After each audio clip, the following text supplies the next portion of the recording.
home. Hi there, my name is Ben Worthington, and in this video we're going to look at 6 tips to help you prepare for IELTS at home, and then we're going to look at why IELTS language schools, language academies, preparation academies are pretty much useless. Right, let's get into it straight away. So, number 1, if you're preparing for IELTS at home, you need to get familiar with the exam. It's your responsibility. So, how do we get familiar with the exam? Well, we find the practice tests. We find we do some mock tests, some mock practice tests, and we get familiar with the areas that are causing us to lose points. It's quite straightforward. If you want more information about that, go to IELTS Preparation in 10 days. I've got another video about that. I go into it in much more detail on how to prepare. But it's your responsibility. You find the practice test, you get familiar with the exam. Number 2, this is closely related to the first tip. You get disciplined, because if you're going to a language academy, you know that you're going to be preparing 3 hours on a Friday for IELTS, and you need to have the same structured approach when you're preparing for the exam. So you also must apply 3 hours on a Friday to only practicing IELTS. By the way, when you do this, put your phone into flight mode or something like that, and minimize the distractions so you can get a full work cycle in place, a whole block of pure IELTS preparation. So, next point, same as before, do not confuse watching YouTube videos about IELTS with preparing for IELTS. These are related, but personally, I think you get more value actually doing the writing task and getting feedback rather than watching a video about how to write an introduction. Of course, they are useful, but you need to find a balance. I'm talking from experience. When I prepared for tests, I just watch videos, when actually I should have been doing what the video prescribed. Okay? It also reminds me just one small joke. It was like, what did the father spider say to the younger spider, to his child spider? He said, "Stop spending so much time on the web." Anyway, if you like that joke, if you made it smile, you can become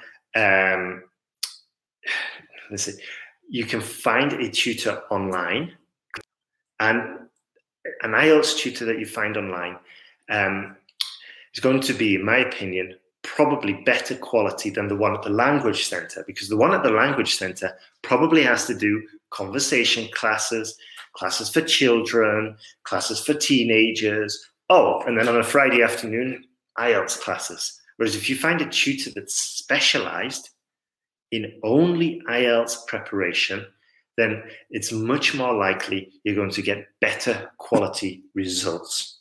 Okay? This is one of the reasons why I decided as a tutor, as an IELTS professional, to specialize only in preparing students for the IELTS, especially the writing task. And I just think with more specialization, you get better results. Just more focus. It's quite clear. Next one. Before I tell you about the why I think language academies are useless, we've got 2 more results. So 2 more tips. Convert your home into your preparation center. So this goes back to what I was saying before. Block the time, put your phone in flight mode, and also just stick the vocab you need, that you want to learn, stick it on your fridge, stick it on your bathroom mirror, make it your preparation center. Also, prepare for success. I think I was going to say it before, but as I can relate it to what I was saying about discipline.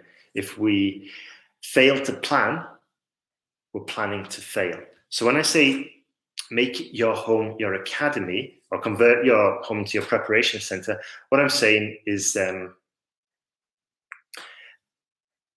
just put the test papers on the table in the morning before you go, before you read, before you have breakfast, and then you're just more likely to read it. Okay? Now, the next one is feedback. You're not alone in this. Okay? If you're preparing at home, it's quite easy just to think of yourself as isolated and you're in your own IELTS bubble.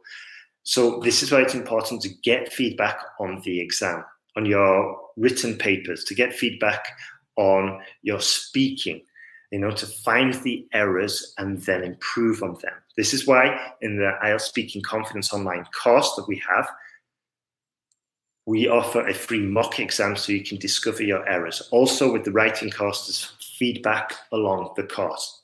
Now then, last one. Last tip, if you're preparing at home, also related to discipline, is you should find an accountability partner. Okay? Find somebody who you can study with. Perhaps make a WhatsApp group together or Facebook group, whatever, and just share your resources and make promises with each other. Okay, today I'm going to do 2 hours of IELTS preparation. If I don't, here's $10. Okay, just simple stuff like this. And it just really helps if you're in a group together and you can motivate each other. So get others involved and share the resources that you've found. Next one. Let's see. So I'm going to go tell you now why language academies, in my opinion, are not that good for preparation. So first of all, you have to make sure that you're getting a tutor who's specialized in this, in IELTS preparation. As I said before, dealing with a bunch of kids on Friday morning and then starting to deal with a bunch of students for IELTS preparation are two completely different skill sets. So just make sure your tutor's specialized, ask them questions, ask for a test class beforehand, ask them what experience they've got, ask them if they've got about past results, what's your success rates with other students, things like this. The other reason why I dislike these language academies is because if you're in a place like Australia or the UK, then in your class, there's probably going to be a Chinese student, Saudi Arabian student, a Polish student, a French student, and you're not going to get much exposure to English. You're going to hear the pronunciation, which is probably not that good, otherwise they wouldn't be in a class. So you're just going to get this all the time. And then maybe your tutor will speak, but they can't speak all the time, otherwise it's just boring. So, and when the tutor's not speaking and you're not speaking, you're listening to a non-native English speaker, which of course isn't going to destroy your English abilities, but it's probably not going to be so beneficial, is it? So, and likewise, if you're in a country like India and you're in these test centers and you're doing a speaking class and you're surrounded by 6 other Indians, why not just reinforce everybody's bad habit all together in one super concentrated session? So you can see why I'm not a big fan of these test centers. I think one-on-one is the ideal way. Next one. It's more expensive. These language preparation centers are more expensive than doing something like an online course. And also, you've got to think where you're spending your money, okay? So you're preparing for the writing class. You sit down, it's a 1-hour class. Teacher gives you writing task 2. You spend 40 minutes writing it, and you're like, I could be at home doing this. Why on earth am I spending my time here in silence writing? This is crazy. Okay, so just be aware, if you do insist on going to these preparation centers, be aware that this could happen. Likewise, the teacher decides to practice speaking, and like I said before, you get to hear another non-native English speaker practice their speaking. You can hear all the bad habits. You can hear how they can fail the test. What's the point in that? Next, you might be practicing a listening exam. Isn't that fantastic? You walk in, you sit down, and for 10, 20 minutes, you just listen to a CD. You could do that at home, but instead you're paying for it. You, 4, 5 of the students are paying for this. It's just crazy. It's just a way to waste time, your time and your money. So, yeah, I just don't think it's the best way to prepare. I mean, it's your choice. Ask for a test class. But another final point is, do not confuse. This is like I said before, do not confuse with buying a, 5-week intensive IELTS test preparation course. Don't confuse that with actually preparing for IELTS. Of course, you're going to be a little bit more disciplined with your approach, but if you're disciplined enough, you don't have to pay that $500. Secondly, just because you've bought that course, do not assume that you're going to pass the test. I know a lot of students, myself included, I've done this, obviously not for IELTS, but for other exams, just by buying the course, I thought in my mind, okay, that's it. My test preparation is done. You still have to do the course. You still have to work.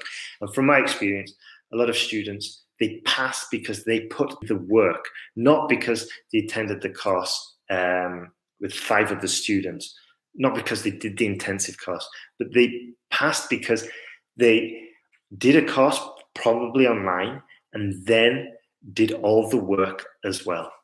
Okay, so if you've got any questions, don't hesitate to ask me. All the best with your IELTS preparation, and yeah, good luck with this. Thank you for watching.